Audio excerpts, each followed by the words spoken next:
یہ آپ سامنے دیکھ رہے ہیں رجب فیملی کا گھر ہے، رجب بٹ کا۔ آج اتفاق سے میرا گزر رجب بٹ کے گھر کے قریب سے ہوا۔ جب میں اسلام آباد سے واپس لاہور آ رہا تھا تو بچوں کو گھمانے کے بعد واپسی کے لیے ایک آلٹو گاڑی بک کی۔ مجھے بالکل اندازہ نہیں تھا کہ اس گاڑی کے ڈرائیور کا گھر اس گلی میں ہے جہاں رجب بٹ رہتے ہیں۔ راستے میں اچانک ڈرائیور کو یاد آیا کہ وہ اپنا چارج بھول گیا ہے۔ اس نے گاڑی اس گلی میں موڑ لی تاکہ چارجر لے سکیں۔ جیسے ہی ہم اس گلی میں پہنچے ڈرائیور نے میری طرف دیکھ کر کہا کہ بھائی یہ رجب بٹ کا گھر ہے۔ یہ سن کر میں نے فوراً کہا کہ یار 5 منٹ رک جاؤ، اگر قسمت نے ساتھ دیا تو شاید رجب بٹ بھائی کی ایک جھلک ہی مل جائے۔ ہم نے کچھ دیر انتظار کیا لیکن معلوم ہوا کہ وہ کسی مجلس میں گئے ہوئے تھے، اس لیے ملاقات نہ ہو سکی۔ گھر کے باہر گارڈ کھڑے ہوتے ہیں، میں نے ان کو بولا کہ بھائی رجب بٹ صاحب کتنی دیر میں آئیں گے؟ گارڈ نے مسکرا کر جواب دیا کہ بھائی وہ ابھی تو گئے ہیں بھائی، انہیں ابھی تھوڑا وقت لگ جائے گا۔ دوسرا گارڈ بولا کہ بھائی اگر ویڈیو بنانا چاہتے ہیں تو ٹینشن فری ہو کے پورے گھر کی ویڈیو آپ بنا لیں۔ گارڈ نے بولا کہ بھائی تھوڑا ٹائم آپ ویڈیو بنائیں، ہو سکتا ہے وہ واپس آ بھی سکتا ہے۔ اس وقت وہاں زیادہ رش بھی نہیں تھا، صرف میں تھا اور میرے ساتھ میرے بچے تھے۔ میں نے سوچا کہ جب یہاں تک آ ہی گئے ہیں تو چند خوبصورت لمحے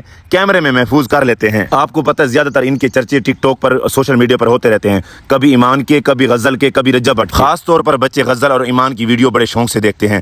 جیسے انہیں پتہ چلا کہ ہم رجب بٹ کے گھر کے سامنے کھڑے ہیں، انہوں نے فوراً ضد شروع کر دی۔ میرا بڑا بیٹا بولا کہ ابو اب تو ہم یہاں آ ہی گئے ہیں تو تھوڑی دیر انتظار کر لیتے ہیں، شاید رجب بٹ بھائی یا غزل اور ایمان بھی مل جائیں۔ بچوں کی خوشی دیکھ کر میرا بھی دل نہیں مانا، میں نے کہا کہ چلو چند منٹ اور انتظار کر لیتے ہیں، اگر قسمت میں ملاقات لکھی ہوئی ہے تو ضرور ہو جائے گی۔ اتنی دیر میں بچے گریسی پلاٹ میں کھیلنے لگ گئے، ان کی خوشی دیکھ کر میرا بھی دل خوش ہو گیا، لیکن وقت کافی ہو چکا تھا۔ میں نے بچوں سے کہا کہ بیٹا اب ہمیں نکلنا چاہتے ہیں، کافی لیٹ ہو رہی ہے، ہمیں اپنے شہر خیر پورٹامے والی میں واپس بھی جانا ہے۔ آخر کار میں بچوں کو ساتھ لے کر واپس اپنے گھر کی طرف روانہ ہو گیا۔ انشاءاللہ نیکسٹ ویلوگ اس سے بھی اچھا ہوگا۔